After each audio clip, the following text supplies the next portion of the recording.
Bonsoir à tous. Donc, je suppose que vous nous entendez.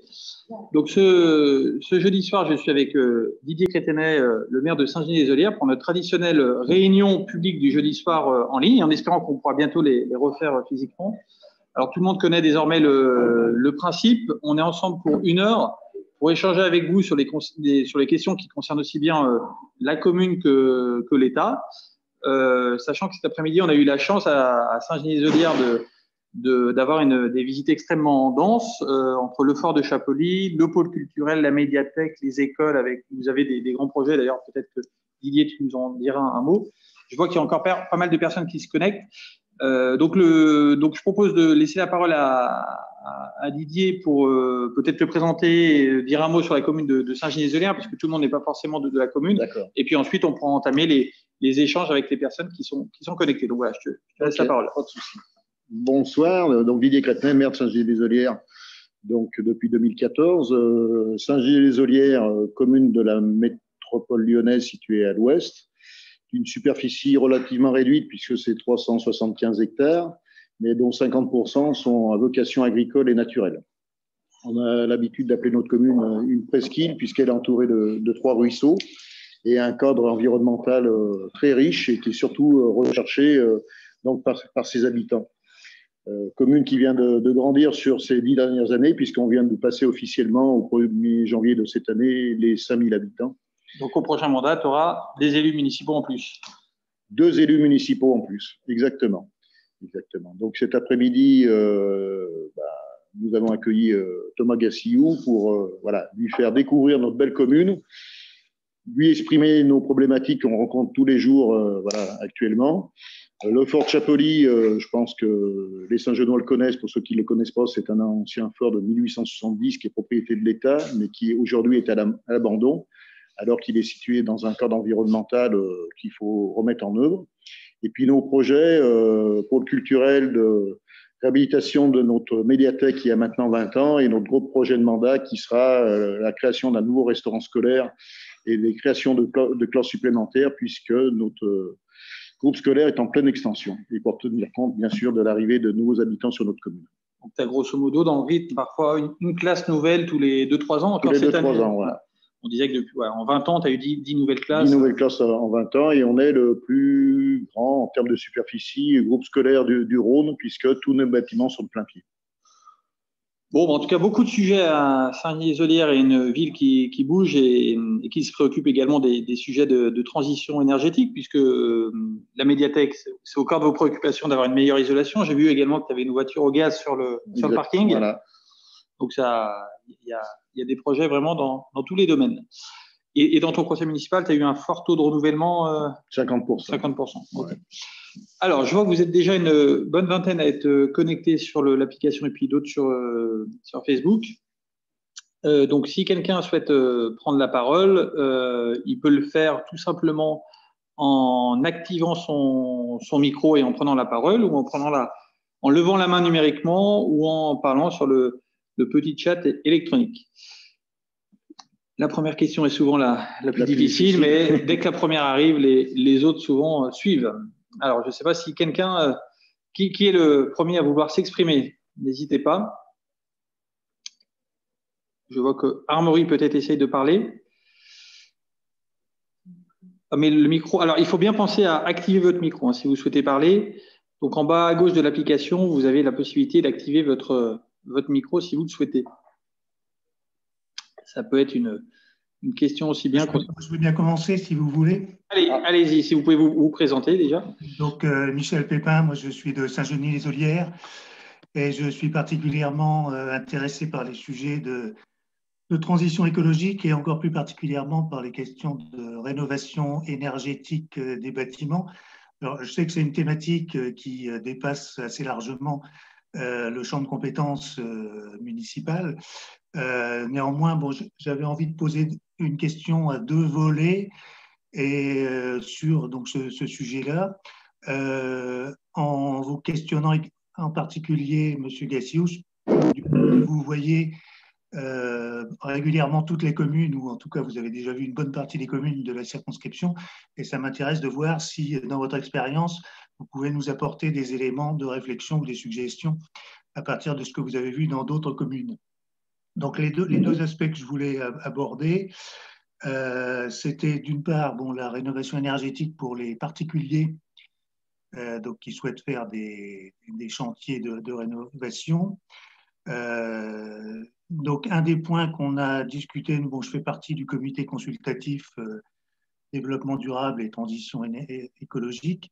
On se posait la question de savoir comment on pouvait informer ou sensibiliser ou motiver les particuliers, les propriétaires de maisons notamment anciennes, pour leur apporter des éléments qui puissent les inciter à agir dans ce domaine-là, puisqu'on sait que par rapport à la lutte contre le réchauffement climatique, la rénovation énergétique, c'est quand même un des leviers principaux. Donc ça, c'est l'aspect plus particulier, c'est est-ce que vous avez des idées ou des réflexions sur la manière de sensibiliser, de motiver les particuliers pour s'engager dans des chantiers de rénovation de leur maison. Et le deuxième aspect, il concerne vraiment la municipalité, c'est comment amplifier les efforts de rénovation énergétique des bâtiments municipaux pour aller au-delà de ce qu'on a pu faire ces dernières années. Donc, comment peut-on avoir vraiment une action beaucoup plus forte compte tenu de l'urgence climatique sur la rénovation des bâtiments communaux? Donc, voilà les deux aspects de ma question. Je vous remercie. Alors, peut-être que moi, je peux commencer à répondre sur les… Alors, sur le premier point sur comment motiver les particuliers. Alors, déjà, je pense que vous faites bien de poser cette question de la rénovation énergétique, puisque je crois que dans la consommation énergétique globale au niveau national, le chauffage, ça doit être de l'ordre de 20-30% de la consommation globale. Souvent, on parle beaucoup des mobilités, on parle beaucoup d'autres choses, mais le chauffage, ça reste quand même l'élément clé. Et donc, à mon sens, il y a deux priorités. C'est moins consommer grâce à l'isolation et mieux consommer, si possible, avec des énergies décarbonées, en évitant, si possible, tout ce qui est énergie fossile, gaz et pétrole, au moins pour les constructions nouvelles. Après, au niveau de ce qu'on peut faire, je crois qu'au niveau départemental est en train de se mettre en place un service avec un support téléphonique, je ne me rappelle plus du nom exact, qui vise à fédérer les initiatives qui existent dans différents territoires. Moi, je connais bien le parc éco-habitat dans les Monts du Lyonnais, qui est vraiment mis en place par les communautés de communes, qui permet d'orienter les grands publics. Mais il y a un numéro et un service d'accès au niveau… Si Sylvie, tu trouves l'information, tu pourras peut-être le mettre dans le chat. Oui, il y a une démarche avec un accompagnement, on va dire, à la fois au niveau métropole et Nouveau-Rhône. Et je pense que au niveau des actions de sensibilisation, tout peut être mis en place, y compris les personnes, soit au travers des institutions, soit au travers des actions de sensibilisation qui peuvent être menées au travers des marchés, au travers des réunions publiques, pour sensibiliser les gens, en mettant en avant notamment l'intérêt financier, en disant, certes, peut-être ça va vous coûter, par exemple, 5 000 € d'isoler votre maison, mais sur 10 ans, sur 20 ans, l'économie que vous faites vous permettra de rentabiliser l'investissement au-delà du geste que vous faites pour la planète. Donc voilà quelques idées pour les particuliers. Juste une question, vous, quand vous parlez de conseil de développement, c'est à l'échelle de la commune, d'accord. Comité consultatif. D'accord, il y a un comité consultatif. Ouais. Voilà, je trouve que c'est déjà le premier pas, c'est de dire, vous avez un comité consultatif, donc vous allez vous-même dégager des solutions locales et des énergies pour avancer dans ce sens-là. Je ne sais pas si vous voulez compléter par rapport au bâtiment de la commune. Oui, pour compléter aussi par rapport à M. Pépin, que je connais bien, puisqu'il fait partie du collectif local du Pacte pour la transition, à laquelle nous avons, nous, communes, liste majoritaire, signé 11 mesures sur lesquelles on va travailler tout au long du mandat. Et c'est vrai que ce sont des objectifs de plus en plus prenants dans nos rénovations de bâtiments et même dans les constructions des futurs équipements. À titre d'exemple, dans le cadre de la rénovation de la médiathèque, on va s'interroger, il faut qu'on revoie tout le système de chauffage, d'éclairement et ainsi de suite. Et l'interaction va se faire aussi avec le collectif, puisqu'il y a un référent à laquelle j'ai demandé à l'adjointe à la culture de prendre contact de façon à échanger sur la perception qu'on peut avoir et des solutions à envisager sur ces domaines-là. Et c'est la même chose puisqu'on vient de d'avoir les résultats de l'assistant maîtrise d'ouvrage sur notre projet, gros projet, groupe scolaire, restaurant scolaire et même au-delà, et de réfléchir à des équipements, notamment de chauffage, qui permettent d'englober voilà, tous ces problématiques-là, parce qu'on arrive à avoir des équipements aujourd'hui qui ont plus de 30 ans, avec des systèmes de chauffage qui ont à peu près le même nombre d'années, et que forcément, il faut qu'on soit conscient qu'il faut franchir ce cap-là et repartir avec des équipements qui soient complètement nouveaux, et on est en train d'amorcer cette réflexion-là, mais qui se fera bien entendu par le comité consultatif développement durable, entre autres, et par les différents comités consultatifs qui ont été mis en place et qui associent donc des habitants. Et trois autres idées, si je peux me permettre.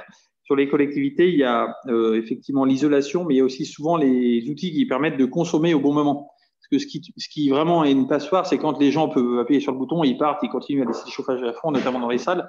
Et il y a beaucoup de communes maintenant qui mettent des systèmes télépilotables pour essayer de consommer au bon moment. C'est ce qu'on a fait sur notre dernier projet de la maison de l'enfance, où on a fait une GTC, donc qui est pilotée de la mairie. Parce que ouais. Comme tu le dis, les gens partaient, laissaient le chauffage ou l'éclairage et ainsi de suite. Sans forcément faire exprès, mais voilà. Non, mais voilà. Et puis chacun veut toujours un peu plus de chauffage parce qu'il trouve qu'il fait froid, et voilà. Et après. Il y a des financements de l'État sur la DSIL rénovation énergétique en ce moment dans le cadre du plan de relance pour les projets qui peuvent arriver. Et puis, dernier point, c'est si le comité consultatif a envie de se mettre en lien avec d'autres initiatives qui existent sur les communes. Il y a Fabienne à côté de moi qui a dans des communes d'autres personnes qui travaillent sur le sujet, et je pense qu'elle pourrait faire le lien pour éventuellement partager les bons retours d'expérience.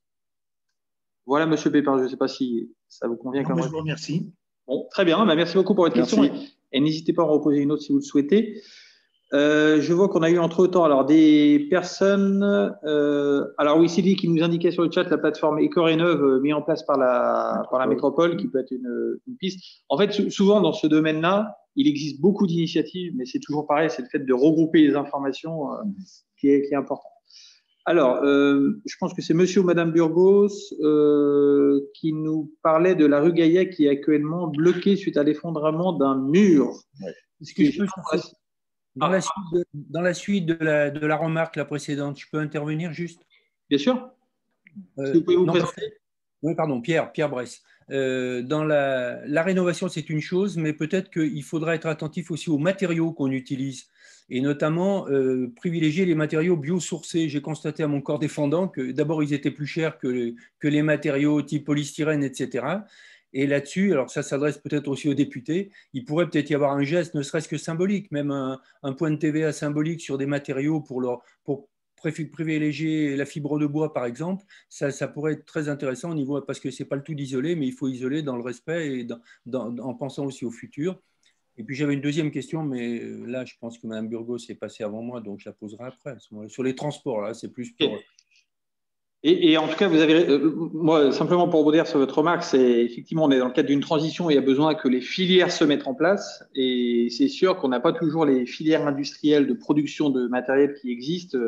Et donc voilà, mais j'ai l'impression que maintenant, on est en train de franchir des caps et des choses irréversibles où, notamment ces matériaux biosourcés, on les trouve de plus en plus, et les réglementations thermiques qui sortent, qui sont de plus en plus exigeantes, poussent vraiment à ça. Je voulais apporter un élément, si c'est possible, concernant ce thème. Oui, je vous en prie. Concernant le thème, puisqu'on parle d'énergie, est-ce que je peux intervenir sur… Bien sûr. Oui, bonsoir. Donc, concernant le thème qui vient d'être abordé, je peux me permettre, il y a une organisation sur Lyon qui s'appelle l'ALEC, Lyon, agence locale pour l'économie d'énergie, qui fait des diagnostics gratuitement, des pré-diagnostics, c'est-à-dire concernant un petit peu tout un chacun, c'est-à-dire on peut faire appel, j'ai fait appel à l'ALEC, et qui m'a fort bien conseillé en disant voilà un petit peu les possibilités que l'on a, mais à 5 000 €, M. Gassillou, je peux vous indiquer qu'on n'a pas grand-chose. Donc, c'est d'être optimiste. Une analyse globale, disons qu'une analyse globale, c'est ce qu'il conseille une analyse globale. Plutôt que de changer une fenêtre ou plutôt que de changer un cumulus, ils disent voilà, il faut analyser globalement votre maison, Et à partir de là, faire quelque chose qui peut être beaucoup plus coûteux, mais avec toutes les aides qui viennent derrière. Il y a des aides aujourd'hui de la métropole, il y a des aides de l'État, etc. Donc, s'il y a des gens qui sont intéressés, la LEC peut donner un premier diagnostic concernant un petit peu et vous donner des orientations pour aller beaucoup plus loin. En sachant qu'effectivement, aujourd'hui, une rénovation complète peut être de l'ordre de 50 000, 60 000 euros, mais avec des participations de 20 à 30 000 euros, État, collectivité, etc. Et là, on fait quelque chose de global, et on part pour 30 ans, on rénove globalement, on baisse la consommation, etc. Voilà. C'était simplement pour intervenir sur ce thème-là. Puis ce qui est important finalement, c'est d'avoir le diagnostic. Après, les travaux, ça peut aussi se phaser dans le temps. Une fois qu'on sait globalement où on veut aller, on n'est pas obligé de tout faire à la fois non plus. Voilà, en sachant qu'aujourd'hui, il y a des diagnostics qui sont proposés, qui sont payants. Ça, c'est un premier. La LEC vous fait quelque chose de relativement léger. Mais si vous voulez aller plus loin, il faut payer. Mais la métropole fournit une aide importante pour un diagnostic qui peut être un peu plus élevé. Voilà. Donc, n'hésitez pas à contacter la LEC Lyon par rapport à ces choses-là. Voilà. Et les coordonnées ont été mises là dans le chat, je vois. Tout à fait. Sinon, je voulais venir sur d'autres choses, mais si vous aviez une autre personne qui était sur la rue Louis Gaillet, je reviendrai un petit peu après. Voilà. Et ça marche. Alors, je ne sais pas si monsieur ou madame Burgos souhaite. Alors, nous a sollicité concernant la rue Gaillet. Alors, je suppose que c'est que sa connexion Internet n'est pas suffisante pour parler.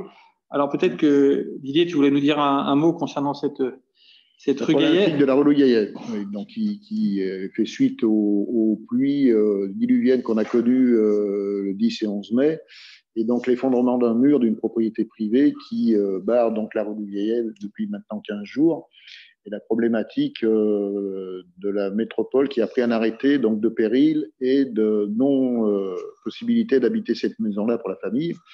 Et aujourd'hui, les assurances ne prennent pas en charge. Donc, nous, communes, nous avons fait la démarche de déposer des dossiers de demande de catastrophe naturelle, pour lesquels on est dans l'attente de réponse de la préfecture. La famille, pour l'instant, est relogée chez des beaux-parents, mais sachant que ce relogement va se terminer fin août. Donc, la commune a offert la possibilité de reloger cette famille-là, puisqu'on a une maison qui vient de se libérer dans laquelle on était en train de faire des travaux. Donc, ce côté-là est réglé. Et aujourd'hui, la problématique, c'est de savoir à qui appartient le mur. Il soutient la propriété. Des travaux ont été faits il y a déjà de nombreuses années par la collectivité qui a élargi, donc qui a certainement recréé le mur. Donc, ça va certainement se régler devant les tribunaux. Aujourd'hui, la position du maire que je suis, c'est d'intervenir auprès de la métropole, qui est la seule collectivité compétente et qui est en capacité de pouvoir faire le nécessaire pour au moins nettoyer la rue, faire de l'étampage si c'est nécessaire, à régler ce problème-là qui peut amener à ce que la famille puisse réintégrer son logement. Et puis si après ça doit se régler ultérieurement devant les tribunaux, que ça se fasse dans un deuxième temps, mais qu'on fasse cesser le péril et qu'on permette à cette famille qui est très très perturbée, notamment leurs enfants, de pouvoir réintégrer leur logement. Ce qu'on peut dire finalement, c'est que déjà concernant les assurances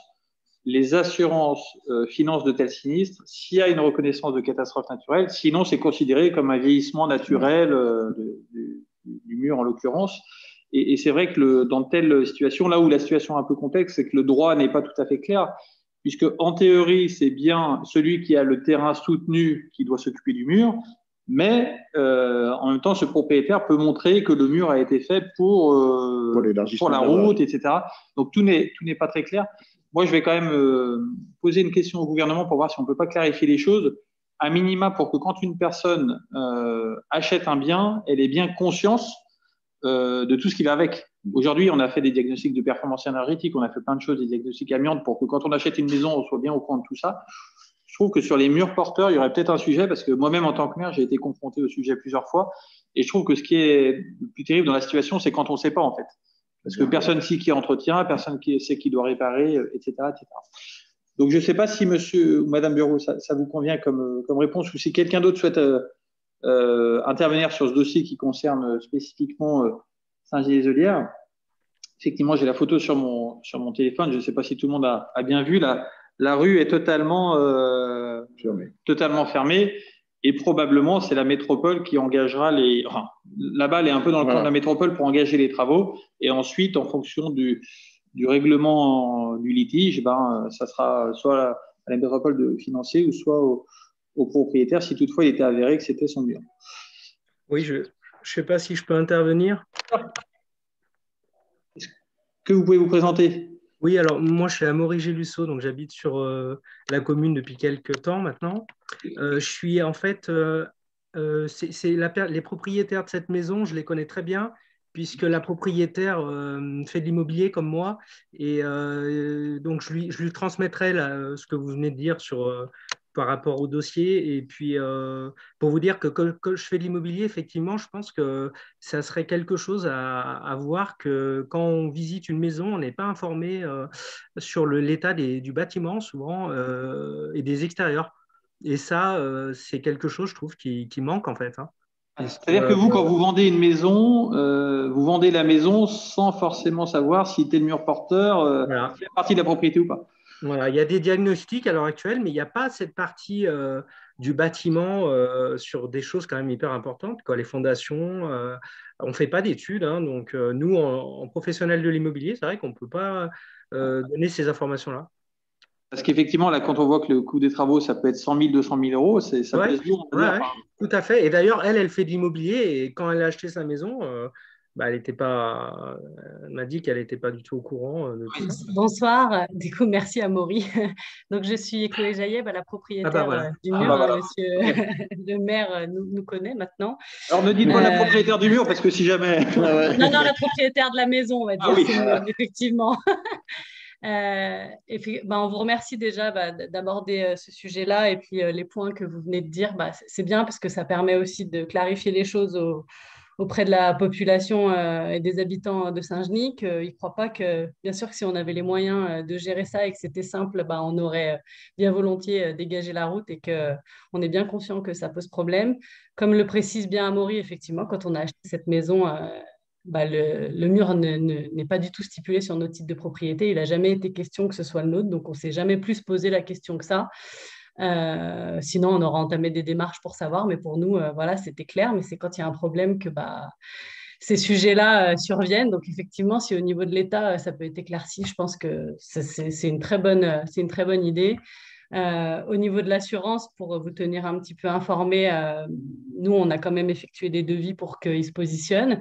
Donc, c'est la facilité pour eux de remettre sur la catastrophe naturelle. Ça ne veut pas dire que nos contrats ne couvrent pas, parce qu'il y a de fortes chances qu'ils couvrent. Mais bon, quand c'est des sommes comme ça, ils seraient bien contents que ça ne couvre pas. Et concernant la propriété du mur, effectivement, oui, il y a des choses à éclaircir. Ça viendra dans un deuxième temps, parce que c'est un mur qui a plus de 150 ans aujourd'hui. Donc, c'est un peu compliqué de nous d'avoir une responsabilité pareille, notamment la sécurisation de la voirie du dessous.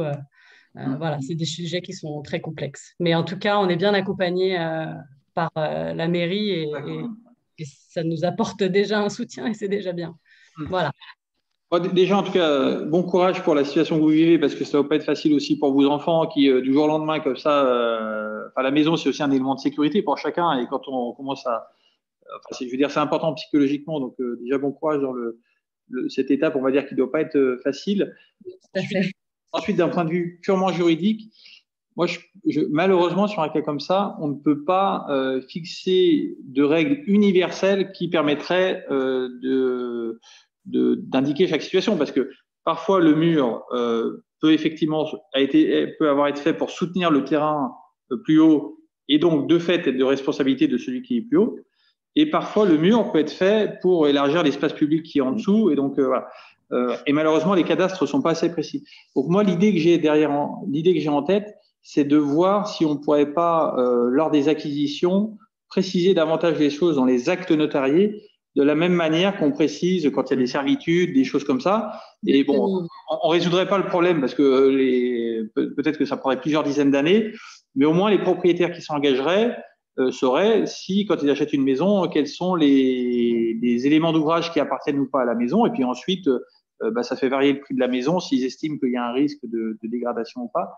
Et voilà, on va questionner le gouvernement pour voir si on peut avancer à minima sur cette voie-là, qui ne résoudra pas votre problème en particulier, mais qui peut-être évitera d'en avoir de nouveau. Tout à fait. Bon, en tout cas, on vous remercie. Bon courage encore une fois. Merci. Et puis, effectivement, il y a quelqu'un qui rajoute que l'indisponibilité de la rue détourne une partie du trafic aussi par les rues étroites. Mais voilà, on espère que le sujet, en tout cas pour l'élément, sera pris en charge prochainement par la métropole. En tout cas, la commune suit ça de très près. Alors, on a évoqué déjà quelques sujets intéressants. Est-ce qu'il y avait d'autres personnes qui souhaitaient intervenir? N'hésitez pas à... Ah, qui voulait poser une question? Je n'ai pas vu. Allô? Oui? On vous écoute. Donc, Aloe Vera, ce n'est pas moi, c'est ce que ma petite fille donc, a mis sur le poste. Mon nom, c'est Bernard Trumpf, j'habite à Saint-Genis-les-Olières. Donc, moi, j'ai déjà donc, 2 réactions par rapport à ce que M. Crétenet, donc notre maire, a dit. Il a dit qu'on avait un nouveau véhicule que j'ai croisé il n'y a pas très longtemps qui roule au gaz. Le gaz, ce n'est pas une énergie décarbonée, malheureusement. Peut-être qu'il aurait fallu réfléchir à une autre énergie décarbonée parce que celle-ci n'est pas décarbonée. Le deuxième point, c'est que, et ça, j'ai trouvé ça très intéressant, monsieur le maire donc, a signifié que l'école primaire était la plus grande école puisque c'est une école au rez-de-chaussée. Enfin, il n'y a pas d'étage. Donc, ça fait une grande surface de toit qui pourrait être équipée. Et donc, je le dis, donc, puisqu'on est en phase de rénovation scolaire, ça serait peut-être intéressant de se rendre compte s'il n'y aurait pas la possibilité de faire une genre de ferme avec de l'énergie photovoltaïque. Bon, voilà, c'est déjà donc 2 réactions par rapport à ce que disait le maire. Hein. Donc, c'est tout pour l'instant au niveau de mon intervention. J'en ai une autre, mais comme il y a beaucoup de personnes présentes, plus de 25, je laisse la parole à d'autres personnes. Voilà, merci. Donc, merci pour la question. Peut-être que je peux répondre sur le gaz parce que c'est moi qui suis responsable puisque c'est moi qui ai parlé de la voiture. Alors, simplement sur le gaz, il faut rappeler que le gaz, effectivement, est soit une énergie fossile, soit peut également être produit par méthanisation, notamment peut être du biogaz. Et notamment, dans tout l'ouest lyonnais, il y a plusieurs projets de méthaniseurs. Et donc, c'est à ce titre-là que ça peut être aussi vu comme une énergie, on va dire, renouvelable. C'est une énergie renouvelable, hein, c'est comme le bois, mais ce n'est pas une énergie décarbonée. Si tout le monde se mettait donc à mettre du méthane, en plus, quand on fait du méthane, et il y a des fuites quelque part, et vous savez que le méthane, il est 14 fois plus dangereux au niveau de l'effet de serre que le CO2. Donc, sans commentaire. Oui, mais à mon avis, ce n'est pas un endroit où il faut investir sur la méthanisation. Vous pouvez faire du compost et des choses comme ça, mais faire rouler au méthane, hein, rouler au gaz naturel, rouler au gaz de méthanisation, si tout le monde faisait ça, eh bien, on serait encore plus mal au niveau de l'effet de serre. Ouais. Alors, j'entends bien. Comme ça. Non, tout à fait. Mais le méthane, alors je ne suis pas un scientifique de mon côté, mais d'après ce que je comprends, le méthane que vous rejetez suite à la méthanisation, c'est le méthane qui aurait été rejeté dans tous les cas par les effluents d'élevage, si j'ai bien compris. Ben, il faut manger moins de vaches. Hein. Vous avez tout compris aussi. Non, mais après, on peut discuter du niveau de consommation de viande, mais c'est comme quand quelqu'un me dit « Ah là là, il ne faut pas installer des poêles à bois parce que ça produit du carbone ». Mais le seul carbone qui est produit par le bois, c'est celui qui a été emprisonné pendant que l'arbre grandit. Donc au final, quand vous regardez sur l'ensemble de la chaîne, c'est nul. Si j'ai bien compris. Thomas, tu m'excuses, mais moi, j'ai roulé au GPL il y a 40 ans, justement parce que c'est du méthane, c'est la même chose. Hein. Justement parce que la combustion du méthane, ça produit de la vapeur d'eau, c'est tout. Ça ne produit rien d'autre. Attendez, dans CH4, hein, puisque c'est du méthane, il y a C. Donc, quand on brûle donc du méthane, obligatoirement, ça fait du CO2. Ça ne peut pas faire que de l'H2O. Je suis désolé. Ben justement, c'est le carbone qui se transforme en énergie, monsieur. Mais attendez, rien de secret, etc. Donc, de toute façon, vous aurez C à la sortie. Et C à la sortie, c'est du CO2. Non, okay. Non, faites de la chimie, hein, ça c'est première C, hein, ou terminale donc scientifique. Quand il y a du C à gauche, il y aura du C à droite. Il ne s'évapore pas dans la nature, monsieur Chary. C'est peut-être effectivement avec l'hydrogène que. Mais bon, en tout cas. Je vais revoir mes équations de chimie, effectivement. Oui, faut qu'on revoie nos équations. Si vous voulez, j'irai vous faire un cours personnalisé. Ok. Alors, il y avait une deuxième question qui était par rapport aux panneaux solaires sur les bâtiments communaux. Oui, c'était pas donc des questions, hein. C'était donc simplement des remarques. Okay. Et c'est bien que vous rebondissiez dessus et je vous en remercie. J'ai noté vos deux questions, donc je m'adresse à Didier pour savoir effectivement en termes de panneaux solaires. Alors, très clairement, il y a quelques années en arrière, on avait été approché par une association qui, depuis, a disparu. Alors, donc, c'était un peu compliqué.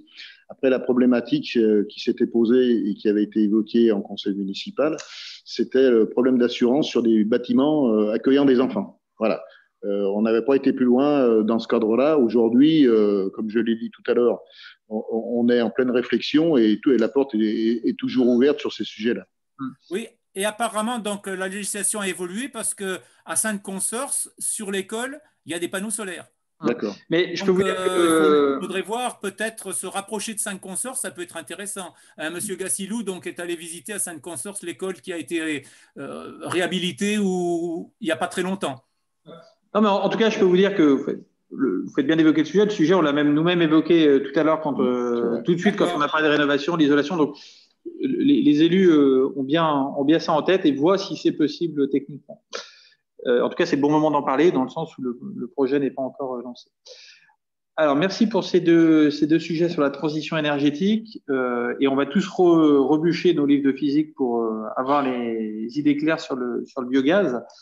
Alors, il y a d'autres interventions. Est-ce que quelqu'un souhaite intervenir oralement? Oui. Oui. Voilà, je voulais revenir. Donc, monsieur le député, vous m'entendez? Très bien. Oui, Antonio González, je suis coprésident de l'association Chantruisseau. On se connaît déjà, on s'est vu. Bonsoir Didier. Antonio. J'ai été ancien élu à Saint-Genis-les-Olières. Bienvenue, monsieur le député, tout d'abord à Saint-Genis, hein, dans notre beau village que vous avez sans doute découvert aujourd'hui. Vous connaissez déjà un peu, même si j'ai 3 Saint-Genis dans la circonscription. Ok. Donc, je reviens un petit peu sur, il y a un mois, c'était à Grézieux, on avait déjà abordé ce thème. Je vous avais informé de l'état de notre fort de Chapoli, dont a parlé tout à l'heure Didier Crétenay, en termes de décharge. De décharge, c'est une véritable honte, ce qui arrive là depuis 2 ou 3 ans. Hein. Bon, je vous en avais informé, vous m'aviez dit, parce que nous-mêmes, à Chantruisseau, on avait contacté bien sûr les gendarmes qui nous ont dit on ne peut rien faire, ça appartient à l'État. On a contacté monsieur le maire, on a contacté la préfecture, on a contacté énormément le ministère de la transition écologique, etc. Pas de réponse pour le moment. Hein. Donc, vous nous aviez dit que vous vous rapprocherez la dernière fois du préfet. Je ne sais pas si vous avez pu le faire afin d'obtenir des informations et surtout voir un peu si la préfecture souhaite agir. Il y a quelques semaines, j'ai vu par le site Facebook de la municipalité que 2 entreprises, c'est Didier Crétenay qui l'annonçait, 2 entreprises allaient intervenir pour nettoyer ce site. Qu'en est-il aujourd'hui, hein? Donc ça, c'est la première question que je vous pose, parce qu'on ne sait pas où on va. Et deuxième chose, bon, certes, le nettoyage, j'espère qu'il va se faire rapidement, c'est un petit peu ce site de 10 hectares, naturel, avec déjà des installations, mais qui sont dans un état déplorable, bien sûr. Hein. Il convient de le rénover. À la municipalité, avec Didier, ça fait 10 ans qu'on en parle. Là. On nous dit, Didier Crétenay nous dit oui, j'ai des projets, etc. On lui a soumis un certain nombre d'idées. Je pense qu'il faut très vite se mettre au travail pour voir comment, avec les collectivités locales, avec pourquoi pas une partie du secteur privé, privé-public, on peut faire des choses de façon à mettre des projets rapidement pour que ce site devienne réellement ce qu'il a été. Alors je pense, je ne sais pas ce que vous pensez, monsieur le député, Didier le sait, mais moi j'avais émis l'idée, sur Saint-Genis, il y a de plus en plus de familles qui arrivent, notamment des logements sociaux qui s'installent, etc., ce qui est une bonne chose. Il y avait un centre aéré autrefois. Mes filles ont fréquenté le centre aéré de Chapoli. Certes, aujourd'hui, à la maison de l'enfance, on a une très belle maison de l'enfance à Saint-Genis, mais qui est un peu petite, je pense, pour faire un véritable centre aéré. Est-ce que l'idée d'un centre aéré intercommunal avec pourquoi pas une piscine d'été, hein, parce que les mois d'été arrivent, il y a plein de gamins sur Saint-Genis qui vont être abandonnés un petit peu à eux-mêmes, hein.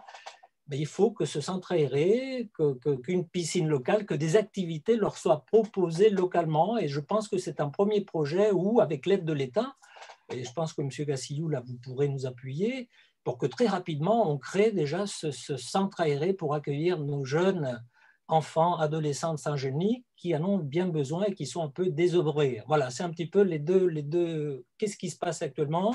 Est-ce que, monsieur le député, monsieur le maire, il faut vraiment se mettre au boulot pour trouver des activités sur le lieu, voilà. Et puis, il ne faut pas oublier aussi, c'est un lieu de mémoire. Peut-être que dans le fort lui-même, on peut aussi faire d'autres choses. Bon, mais ça, c'est peut-être moins urgent. Voilà. C'est tout. Voilà, un petit peu. Alors, je ne sais pas si c'est moi qui commence à… Tu veux que je commence et tu complètes? Alors, déjà, moi, je pense que je vais faire amende honorable parce que je pense que la commune est mobilisée depuis un certain temps sur ce dossier et que l'État, sur ce coup-là, n'est pas hyper… pourrait mieux faire. Et d'ailleurs, de manière générale, l'État ne gère pas toujours très bien son patrimoine. Et donc, il faut qu'on corrige ce point-là. Et d'ailleurs, moi-même, c'est la première fois que j'ai eu une visite si complète du fort de Chapelly, alors que ça fait bientôt 4 ans que je suis élu. Donc déjà, je fais amende honorable sur ce point.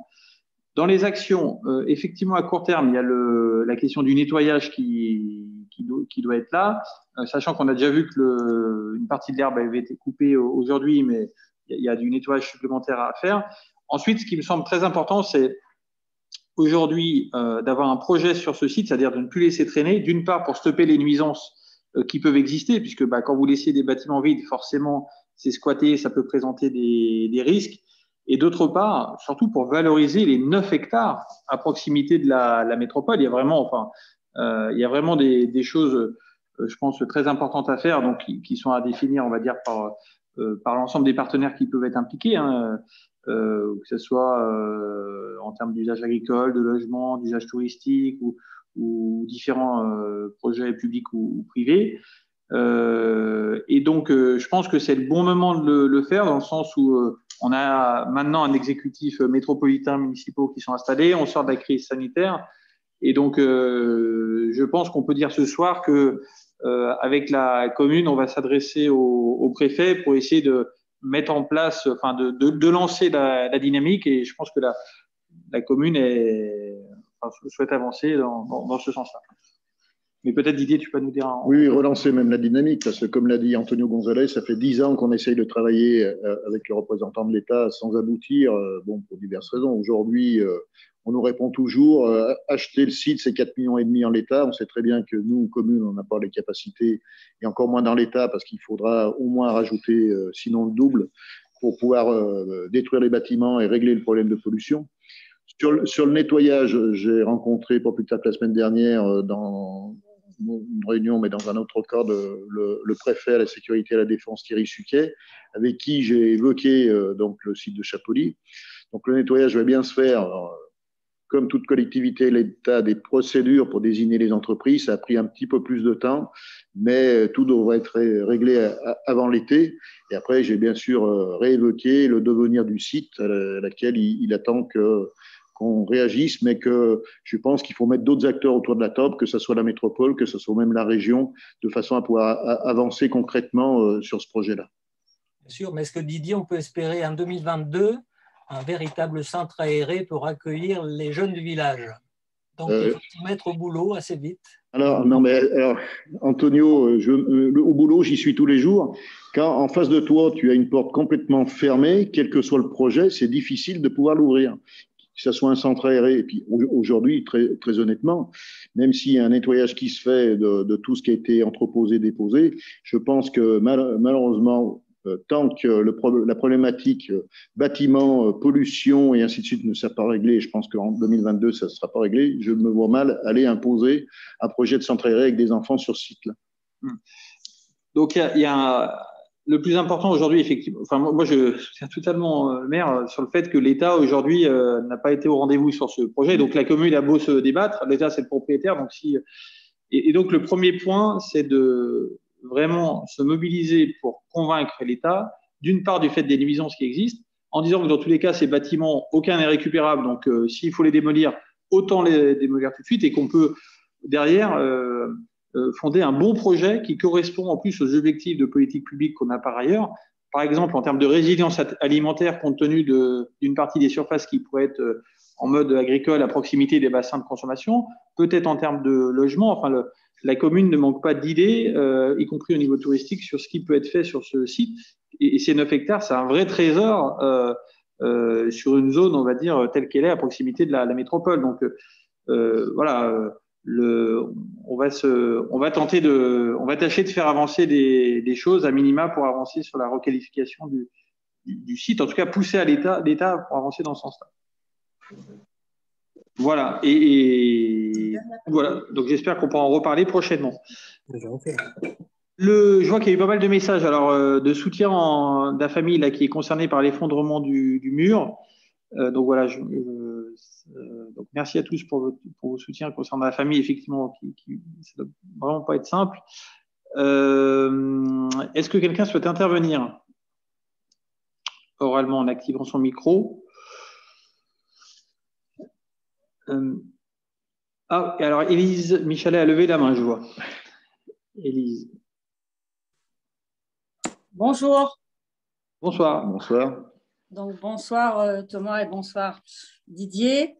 Je vais quand même réagir par rapport à l'intervention du monsieur précédemment qui rouspète qu'on produit du méthane. Donc aujourd'hui, oui, à Saint-Genis-les-Olières, on produit du méthane.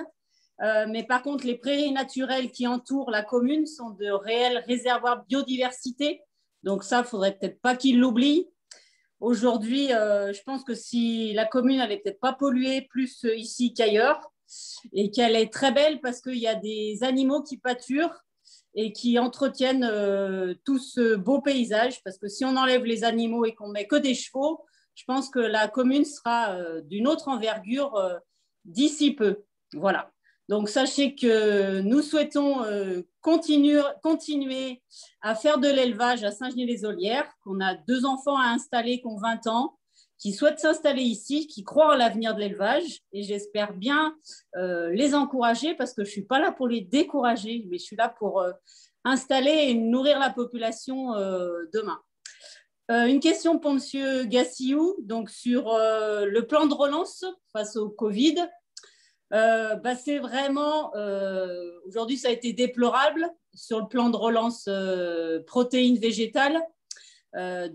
C'était la méthode du premier arrivé, premier servi, sauf que le premier appel a ouvert et 36 heures après, il était fermé l'enveloppe a été consommée 3 fois, ce qui avait été prévu. Donc, un deuxième appel à projet a été ouvert le 17 mai au matin, donc à 14 heures. Donc, à 14h02, j'étais devant mon ordinateur pour essayer de déposer un projet. Bien sûr, tout était bloqué. Et à 18h, le plan protéines était déjà fermé puisqu'il y avait trop de demandes. Voilà. Donc, c'est quand même bien dommage qu'on est sur le premier arrivé, premier servi et que les mordus d'ordinateur soient servis les premiers et que d'autres n'auront du coup rien puisque le deuxième appel a été fermé et qu'on n'a pas pu non plus répondre à ce deuxième appel. Donc, c'est quand même dommage. Voilà. Ok. Alors, bon, déjà sur le… Bon, je ne reviens pas sur le débat viande. Sur la question des protéines, je ne sais pas si tout le monde a bien compris de quoi il s'agit, mais alors là, je parle vraiment sous contrôle, toi qui connais beaucoup mieux le sujet, mais aujourd'hui, on importe beaucoup de protéines. Il y a une agriculture qui s'est structurée avec notamment du soja, d'autres matières qui viennent d'Amérique du Sud. Et donc, le sujet du plan protéines, c'est d'être en capacité de redevenir davantage autonome en termes de production de protéines sur le sol national. C'est à peu près ça. Ensuite, effectivement, au niveau du plan de relance, il y a une enveloppe globale de 100 milliards d'euros avec une part qui est réservée pour l'agriculture. Et là, ce qui est dit, et j'en ai bien conscience, c'est que le plan, d'une certaine manière, si on voit les choses de manière positive, est victime de son succès. Alors, on pourra toujours dire, effectivement, les montants ne sont pas suffisants. Et la gouvernance qui a été appliquée, c'est de dire que tout projet en faveur des protéines est bon. Et pour s'éviter un choix, on dit effectivement premier arrivé, premier servi, ce qui a effectivement peut-être qu'on aurait pu effectivement davantage être dans un choix où on dit on dépose les dossiers, on demande aux gens de gratter, de préciser, de faire du papier, et ensuite il va falloir arbitrer pour dire qu'un sujet est mieux qu'un autre. Bon, le gouvernement a plutôt choisi la méthode premier arrivé, premier servi. C'est la seule qui permet d'éviter de trop gratter du papier. Donc moi, la seule réponse que je peux apporter, c'est de dire le plan est un succès, ça correspond à un besoin, essayons de voir si on peut mettre des crédits complémentaires pour encourager le mouvement. Je ne suis pas sûr que la réponse... Oui, bah c'est sûr que c'est quand même bien dommage. Ensuite, je reviendrai sur la politique agricole commune, puisqu'on est dans vraiment les 15 derniers jours de négociation. Là, ça s'en est parlé ces 2 dernières nuits à Bruxelles. Aujourd'hui, cette nouvelle PAC, elle nous inquiète fortement, parce qu'aujourd'hui, nous, on perdrait 30% de nos aides. Donc, perdre 30% de nos aides aujourd'hui, c'est carrément énorme. Il faut savoir que la politique agricole commune a été créée, c'est un ticket compensateur pour le consommateur. Parce que si on n'a pas les aides PAC, il faudrait vendre le produit 3 fois plus cher. Donc, c'est un ticket de réduction pour le consommateur. C'est comme ça qu'il faut que le consommateur le comprenne aujourd'hui. Donc, nous, on a besoin de ces politiques agricoles communes, qu'elles soient structurées, mais qu'elles soutiennent l'ensemble des filières agricoles de la France entière. Et aujourd'hui, notre région est plutôt en train de perdre sur certains domaines. Et c'est ce qui nous inquiète vraiment, surtout sur la filière animale, où là, on va être… les dernières annonces de vendredi dernier du ministre ne sont pas très en notre faveur. Voilà. Et bon, déjà, donc sur la politique agricole commune, d'accord sur l'approche. Il faut rappeler que la politique agricole commune, c'est le fait qu'on se mette d'accord entre Européens, et notamment dans la période après-guerre où il fallait nourrir l'Europe. Et donc, c'est une réussite. Et aujourd'hui, on a la chance d'avoir une agriculture qui produit en quantité suffisante et en qualité. Je rappellerai juste un chiffre. Au niveau européen, la politique agricole commune, c'est 270 milliards d'euros. Donc, c'est vraiment le budget important, on va dire, au niveau européen. Et pour la France, ça représente 43 milliards d'euros. Donc, si j'essaie de dire concrètement ce que dit Élise en termes de pouvoir d'achat, c'est facile. Grosso modo, en France, il y a 30 millions de foyers, 40 milliards d'euros de budget. Donc, on parle de plus de 1 000 euros par foyer d'économie sur le porte-monnaie. Je ne sais pas si Élise peut le résumer ainsi, mais il y a plus que 1 000 euros par foyer de politique agricole commune en France.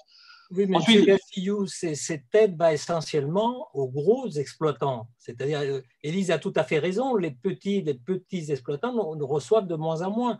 Les 3/4 des aides sont concentrées, je crois, dans 20% des exploitants, qui sont énormes. Donc, non, pas du tout. Surtout aux gros. Bon, aujourd'hui, en fait, il faut reprendre l'actif. Aujourd'hui, l'actif agricole n'est pas du tout rémunéré. Aujourd'hui, il ne faut pas rémunérer l'hectare, il faut rémunérer l'actif, et ce qu'on demande depuis des années. Il faut savoir qu'aujourd'hui, en France, on importe 50% des poulets et 59% des fruits et 41% des légumes. Voilà, si on continue comme ça, où est-ce qu'on va demain? C'est ça le gros souci aujourd'hui. L'enjeu, c'est la souveraineté alimentaire. Oui, tu as raison, mais par rapport aux milliards d'aides, Élise, ces milliards, il faut le dire, vont surtout aux gros agriculteurs, ne vont pas chez toi. Mais nous, on est peut-être gros ou petits, mais il faut reconnaître l'ensemble de l'agriculture française, parce que ce n'est pas en produisant 1 hectare de légumes qu'on va nourrir la population lyonnaise. C'est ça l'enjeu demain. L'enjeu demain, c'est nourrir la population avec des produits français. Et c'est ça le problème aujourd'hui. Alors, moi, simplement, ce que je voudrais dire sur la politique agricole commune, quand même, c'est que il y a encore des inquiétudes qui sont importantes, et c'est normal compte tenu des montants qui sont en jeu, mais ces inquiétudes étaient encore beaucoup plus importantes il y a 1 an, et je pense qu'on peut dire que la France s'est quand même battue déjà pour que les montants de cette politique agricole commune, et je crois que le président a quand même pas mal mouillé la chemise, restent à un niveau, alors qu'il y avait beaucoup de pays qui disaient l'Europe a d'autres priorités, la santé, les frontières, la défense, et c'est ce magot de la politique agricole commune, on pourrait le diminuer un peu pour financer d'autres priorités. Donc, je pense que c'est quand même une victoire pour la France avec d'autres alliés de maintenir une politique agricole commune extrêmement ambitieuse. Ensuite, moi, simplement, dans le plan français de la politique agricole commune, il y a pas mal de priorités, je ne vais pas toutes les refaire, Mais moi, simplement pour dire qu'à titre personnel, je pense qu'il ne faut vraiment pas opposer l'agriculture conventionnelle et l'agriculture bio. On a besoin des deux agricultures. Et au final, même s'il faut encourager la transition agroécologique, c'est aussi au consommateur de… Enfin, selon moi, hein, je peux tout à fait comprendre que d'autres voudraient peut-être imposer un modèle ou autre. Mais selon moi, c'est au consommateur de choisir aussi par son acte d'achat quel type de produit il souhaite. Et bien entendu, au niveau des aides, on pousse vers l'agroécologie, etc.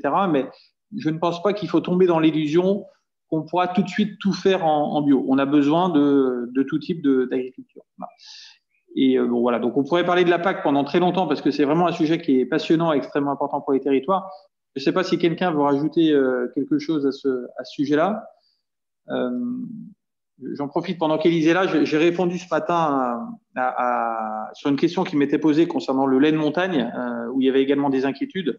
Donc, j'ai envoyé le mail directement à Pascal Girin, qu'on connaît en commun, qui m'avait sollicité cette semaine à ce sujet. Et peut-être qu'Élise, tu vas en profiter pour une minute de pub concernant les journées portes ouvertes de samedi, si c'est vous qui… Oui. Donc là, on est sur une semaine Made in Viande. Donc, c'est un événement national qui dure une semaine où l'ensemble de la filière viande ouvre ses portes depuis la transformation, la distribution, les négociants, les abattoirs, les bouchers et les éleveurs. Donc, nous, on vous invite à venir découvrir notre exploitation ce samedi. Donc, face au Covid, c'est une invitation à faire en ligne où on vous invite à vous inscrire pour respecter le protocole sanitaire où tout le monde doit être noté sur une feuille. Ou au pire, il y aura une feuille à disposition à l'entrée de la ferme pour que tout le monde soit inscrit. Voilà, et vous découvrirez l'élevage à Saint-Genis-les-Olières.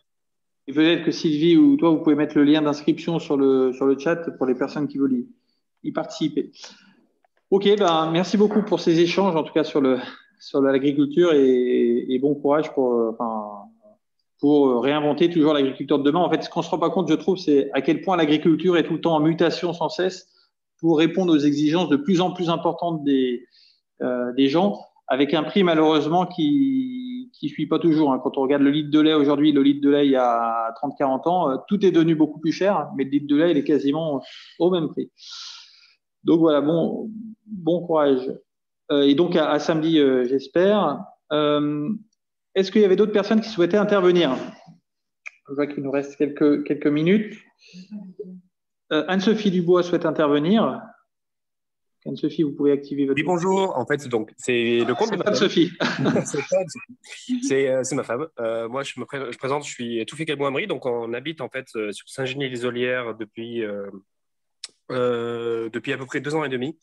Je voulais juste profiter de cette occasion en fait parce que à la base on est venu pour apporter notre soutien à la famille là, qui a eu le sinistre récemment et du coup en fait j'en profite aussi pour parler de certaines choses que je trouve en fait qui ont augmenté. On va dire qu'il y a depuis 2 ans on a vu augmenter le nombre de pas mal de personnes, de jeunes de tout âge, hein, de 18 à 30 ans, traîner sur la place Charles Pompidou,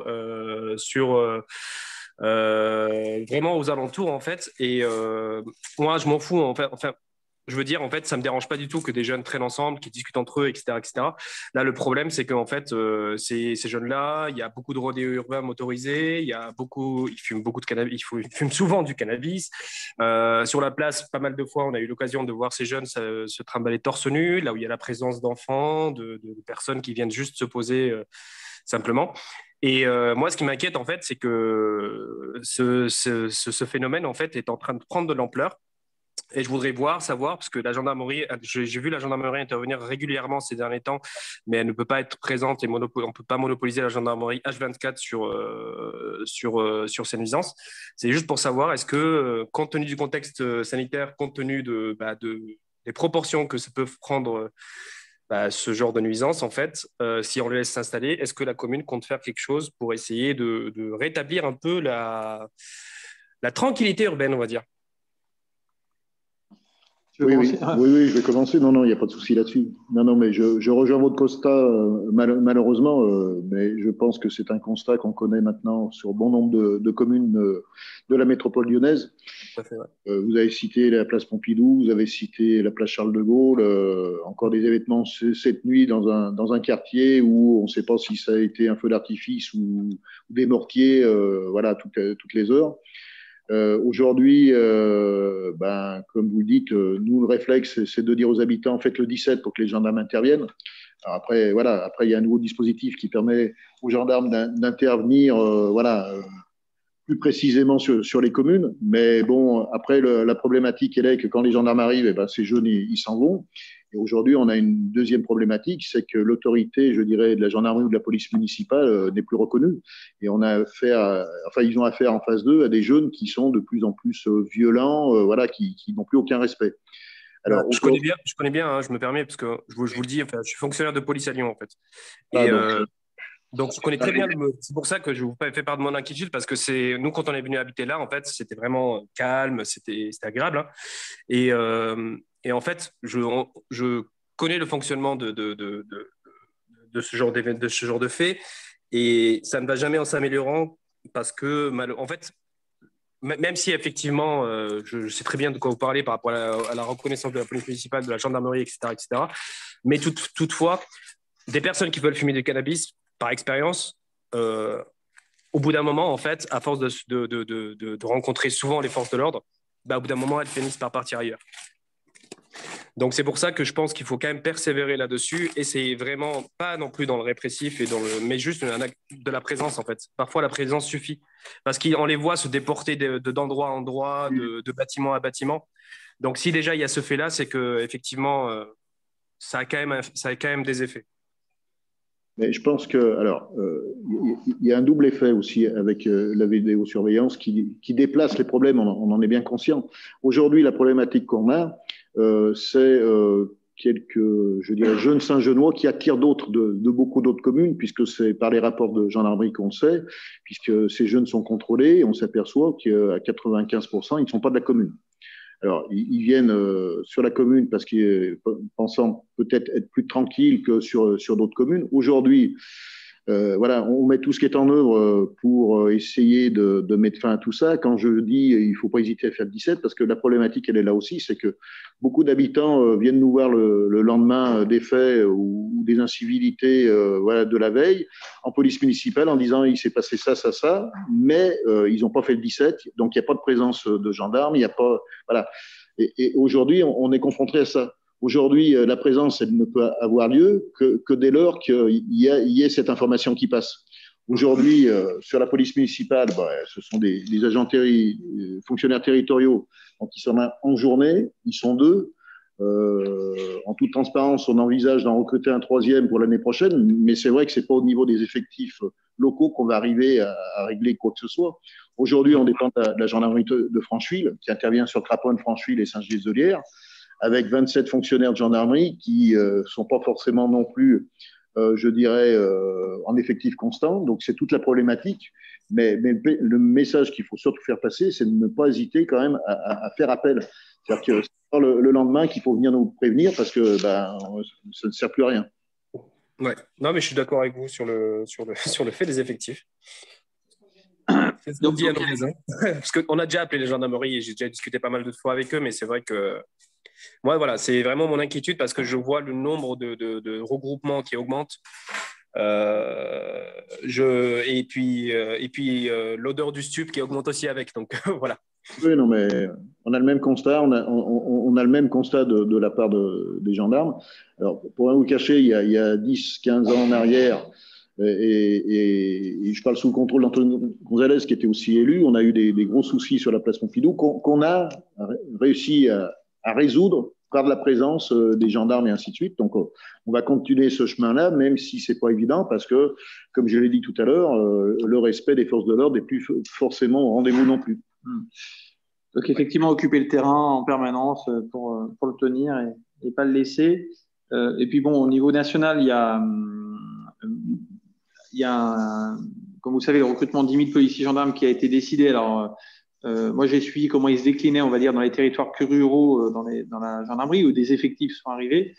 Et puis, il y a toujours cette question de la réponse judiciaire, avec effectivement un travail à faire, et je crois qu'Éric Dupond-Moretti s'y attelle, pour pas systématiquement sur la lourdeur des peines, mais au moins pour leur certitude et le fait qu'elles soient données rapidement, voilà, y compris si c'est des fois des TIG, des choses.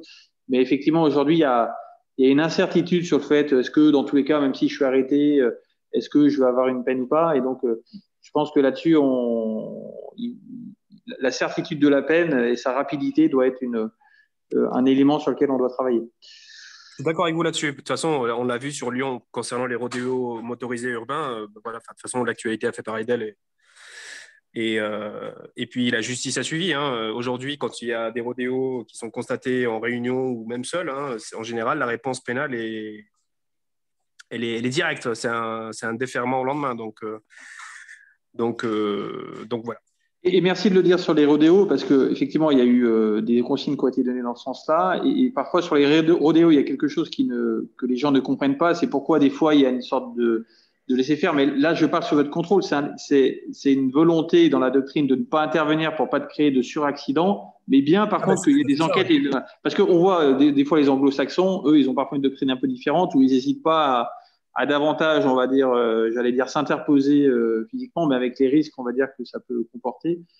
Donc, les gens, des fois, sont agacés du fait qu'il y a pas d'intervention directe, mais par contre, il y a bien une judiciarisation et des peines sévères pour ces rodéos urbains. Le travail d'enquête a lieu. Le problème, c'est que sur l'intervention sur le domaine public, sur la voie publique, en fait, il faut toujours peser le bénéfice et le coût. Le bénéfice et le coût, en fait. Si vous voulez, arrêter une nuisance, mais provoquer la mort de quelqu'un derrière parce que l'individu n'est pas casqué et qu'il prend déjà énormément de risques, qu'il met en péril la population, et que si derrière, on va dire qu'il se retrouve avec un véhicule de police à l'arrière, déjà, ça fait les petits journaux. S'il a le malheur de se casser la guele, c'est forcément la faute de la police. Donc, à un moment donné, on ne peut pas non plus… voilà. Ce n'est pas comme les pays anglo-saxons, comme vous le précisez. Ouais. Bon, en tout cas, courage également pour votre fonction, parce que c'est pas facile d'être policier ou gendarme en ce moment. Vous êtes face à une violence quand même de la société qui va quand même qu'on a de plus en plus de mal à canaliser, et puis sous la pression constante des smartphones, enfin des caméras qui sont aujourd'hui diffusées de partout. Et donc, voilà. Merci en tout cas pour ce que vous faites au quotidien. Merci à vous. Alors, pour compléter ce que disait Didier, effectivement, par rapport à ces problèmes des quartiers, enfin surtout du centre du village, c'est vrai qu'il y a 10 ans, la municipalité avait agi. On avait embauché, je me rappelle, un éducateur de rue qui effectivement faisait du bon boulot en étant proche avec des jeunes. Donc, certes, la sanction, il faut la prendre quand il y a un problème, vous venez de le dire, mais il faut penser aussi peut-être à la prévention, à l'éducation, parce qu'il y a des jeunes qui arrivent qui aujourd'hui ont 12, 13, 14, 15, 16 ans et qui méritent peut-être d'être davantage encadrés. C'est vrai que des éducateurs, je ne sais plus là actuellement, mais cet éducateur qu'on avait embauché à mi-temps faisait un bon travail, était proche des jeunes, les comprenait. Et peut-être, Didier, tu disais qu'on avait réussi à améliorer la situation. Peut-être aussi que c'était lié à cet aspect-là. Et donc, pour finir, je voulais intervenir sur le fait que c'est ce que j'ai dit tout à l'heure. Certes, il y a ce qui se passe actuellement, mais pensons aussi à l'avenir. L'été arrive, les vacances, au convivial, il y a une cinquantaine de logements sociaux avec des gens pas toujours bien éduqués, peu formés et qui nécessitent peut-être une aide de la collectivité, une aide d'éducateurs, une aide de leur proposer des vacances, les aider, les accompagner. Et je reviens sur cette idée de centre, on peut l'appeler de vacances aérées, etc. Un lieu où on puisse les canaliser pour éviter que demain on ait encore plus de problèmes que ceux qu'on connaît aujourd'hui. Je pense que la prévention, il faut mettre le paquet. Il faut qu'on mette le paquet sur la prévention parce que sinon, ce type de débat, on l'aura dans 10 ans, même dans 2 ans, dans 3 ans, et à puissance 2, 4, 6, etc. Voilà. Et alors, je propose, il y a eu 2 questions qui ont été posées par un texte auquel on n'a pas pu répondre. Alors, une première question qui a été posée sur Facebook qui posait la question du dialogue, on va dire, entre la métropole et les communes, notamment pour préparer la PPI. Donc là, c'est un premier sujet local. Et un deuxième sujet local de M. Merle, sauf s'il souhaite la poser oralement, qui concerne l'avancement du projet de réhabilitation du centre-bourg. Donc peut-être on peut terminer sur ces deux questions, à la fois relation métropole et projet de centre-bourg. Alors, sur la relation métropole, sur la PPI, si j'ai bien compris, principalement, aujourd'hui, la commune a formulé ses demandes de projet dans le cadre de la PPI. Ça va faire à peu près plus de 6 mois maintenant. Alors peut-être tu peux rappeler ce que c'est la PPI. La PPI, c'est la programmation pluriannuelle d'investissement. Donc, à titre d'exemple, sous le mandat précédent, ça a été l'aménagement de la place Pompidou et l'aménagement de la rue Kayser, donc sur des crédits métropolitains. Donc, sur ce mandat-là, 2 projets essentiels ont été demandés, à savoir le réaménagement du centre et puis l'aménagement de l'avenue Marcel Mérieux. Aujourd'hui, on n'a pas de retour concrètement de la métropole, si ce n'est un rendez-vous que j'ai obtenu pour la semaine prochaine avec la directrice générale adjointe voirie de la métropole qui doit nous faire un retour donc, de demande PPI sur ce mandat-là. Donc aujourd'hui, voilà, ça traîne un petit peu, malheureusement. On sait très bien, parce qu'on a été confronté sur les autres crédits apportés par la métropole qui sont en moyenne en baisse de 45%. On ose espérer que ça ne sera pas la même chose sur la PPI. Ok, très bien. Et alors, il y avait la question également de… Et puis, une dernière question d'Armory qui pourrait peut-être être traitée en même temps, sauf si quelqu'un souhaite vraiment aborder un dernier sujet. Donc, il y avait le projet de centre-bourg. Donc, finalement, c'était un peu le même sujet que la PPI, si j'ai bien compris. Oui. Et il y avait la question de la continuité de l'aménagement des voies cyclables et voies vertes. Donc, le projet demandé à la PPI d'avenue Marcel Mérieux en fait partie. Et puis, j'ai pu participer, pas plus tard que la semaine dernière, au séminaire organisé par Fabien Magnon, le vice-président de la voirie, donc de la métropole, sur le réseau express vélo et donc les jonctions qu'on pouvait faire à partir de notre commune. Donc, il a été identifié au niveau de notre commune le prolongement de l'avenue la rue Georges Kayser, pour rejoindre l'axe principal que sera la route de Saint-Bel sur le réseau vélo et qui permettra de rejoindre d'autres modes de transport que sont les transports en commun qui existent sur la route de Saint-Bel, la jonction avec le lycée de Charbonnières et donc la gare de Charbonnières aussi. Et puis l'avenue Marcel Mérieux pour avoir la jonction avec la voie verte réalisée par la CCVL qui, à terme, devrait faire Messigny-Marcy-l'Étoile. Ce sont les 2 plus grands axes. Oui, tout à fait. Moi, c'est vrai qu'il y avait aussi la jonction aussi Tassin pour rejoindre Tassin. Il y a une partie qui n'est pas finie. Oui, oui, parce que c'est une problématique foncière. Ouais. Voilà, et puis de problématiques aussi du côté, si on est du côté déchetterie, il y a un gros problème de dénivelé puisqu'on a une propriété qui est 4-5 mètres plus bas. Et après, la problématique, elle est aussi d'arriver sur Finan-Duclos, donc qui est la route qui est sur Tassin. Et aujourd'hui, Tassin n'a pas forcément de velléité d'aménager de pistes cyclables et de revoir le réseau de la rue Finan-Duclos. Parce que moi, c'est vrai, je fais partie aussi de Chante-Ruisseau. Tout à l'heure, je ne l'ai pas dit, mais on fait des balades à vélo assez souvent d'ailleurs. Et c'est vrai qu'on constate qu'il y a des endroits qui ne sont pas encore finis d'aménager. Du coup, on subit un peu quand même les automobilistes quand même par moment. C'est un peu dangereux quand même, on peut dire. Ouais. Après, est-ce que tout sera aménagé? Parce que quand on lit les sommes allouées, c'est en gros 100 millions alloués sur le mandat pour le réseau Express Vélo. Est-ce que ça sera suffisant au niveau de la métropole? On peut avoir des doutes. C'est vrai. Bon, après, on est déjà content qu'il y ait quand même des voies cyclables, heureusement, qui sont déjà bien sur la commune.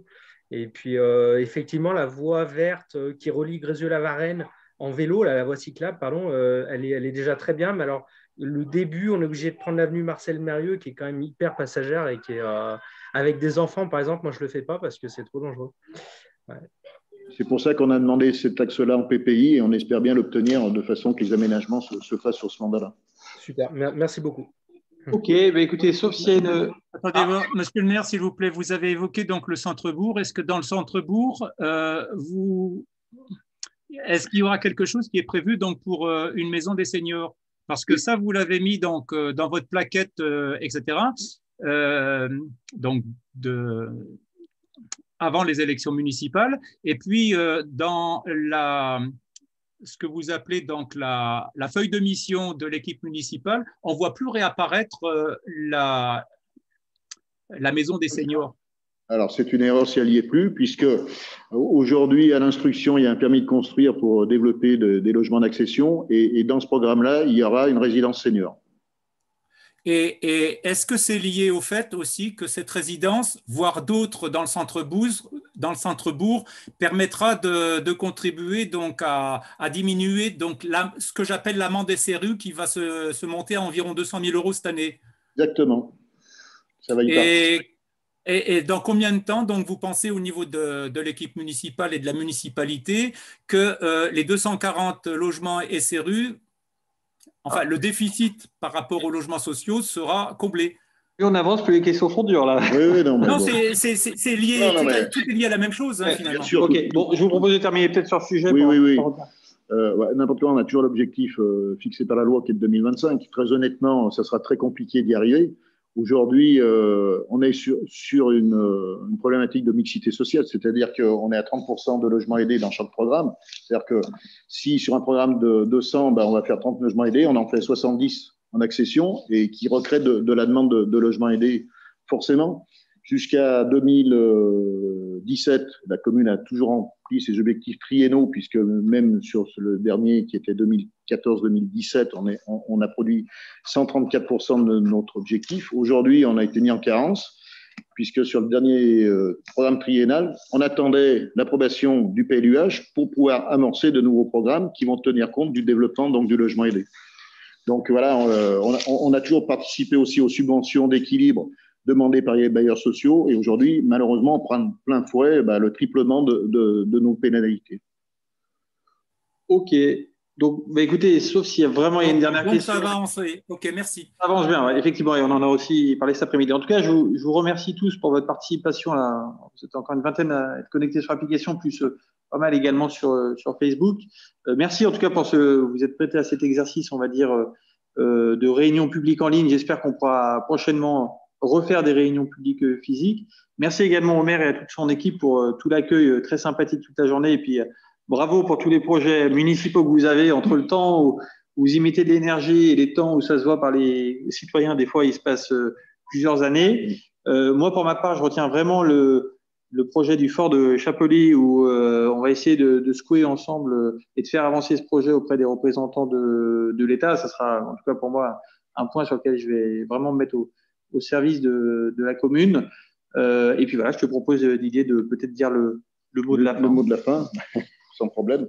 Donc merci à vous tous d'avoir participé. Merci à Thomas de nous avoir accompagnés une bonne partie de l'après-midi, de participer à nos problématiques. Et je le rejoins, il faut qu'on travaille main dans la main, notamment sur le site du Fort de Chapelly, si on veut arriver à développer quelque chose et à faire bouger l'État. Merci de ta venue aujourd'hui et j'espère qu'on sera appelé à se revoir très rapidement. Très bonne soirée à tous. Bonne soirée.